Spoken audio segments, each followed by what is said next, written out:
Does St. Augustine want more visitors? We can't handle it anymore. We couldn't handle the amount we had over the Nights of Lights. At Monday night's meeting, City Commissioner Barbara Blonder did not mince words about the unsustainability of Nights of Lights. Yesterday, we brought you highlights of the meeting that focused on the problems of Nights of Lights. Today, proposed solutions. Vice Mayor Blonder. Making more streets pedestrian only during times of high visitation. I think we should suspend all advertising for Nights of Lights tourism.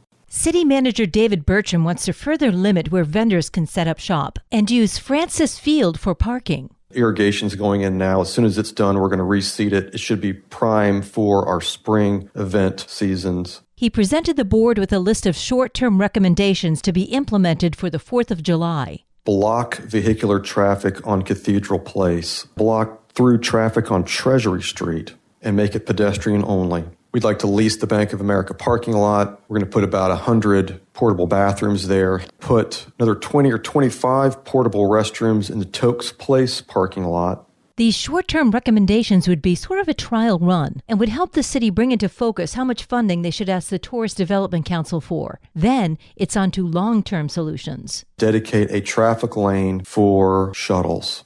Smart St. Augustine, we are in the process of trying to improve our communication to try to get people to park in our satellite lots and take shuttling. We are in the process of developing a parking lot with Mr. Browdy at King Street and US 1. That'll add 700 public parking spaces when that garage is developed. We're also exploring additional satellite parking lots. We're looking at a more comprehensive security plan for our downtown visitors. The commission agreed to all those recommendations, as well as hiring a consultant and creating a task force. For St. Augustine's Local Morning News, I'm Liz Ryan. This local news is a service of your hometown Toyota dealer, Beaver Toyota, US 1 St. Augustine, here to wow you. I'd just like to, congratulate you to your role and thank you for being here. Thank you. And normally my hair is as curly as yours, so I love meeting someone with curly hair too. Newly elected St. Johns County Commissioner Ann Taylor in a lighthearted moment with City of St. Augustine Beach Commissioner Undine George. Taylor recently gave her first presentation to the County of St. Augustine Board as a newly minted St. Johns County Commissioner. The first one is regarding the fishing pier here at the beach. Board of County Commissioners did approve up to $3 million for repairs for the pylons. And repair work currently right now is under bid. That will be closing very soon, so we'll be able to work on that.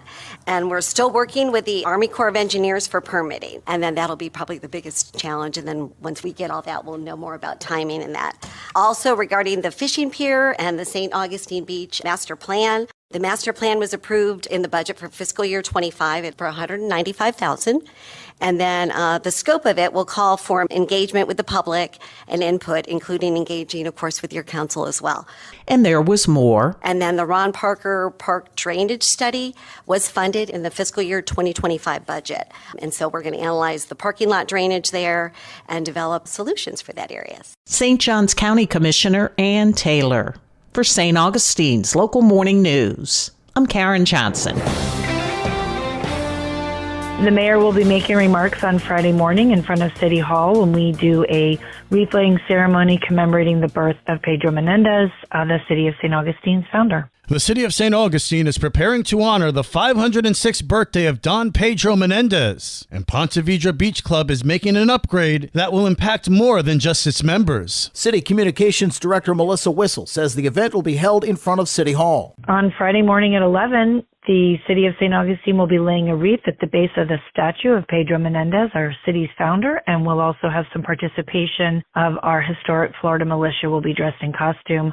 And also we'll have someone there dressed as Pedro Menendez himself. Menendez founded St. Augustine in 1565 after serving in the Spanish Navy. During the reign of King Philip II, Menendez founded St. Augustine after defeating the French settlement of Fort Caroline to the north near the mouth of the St. Johns River.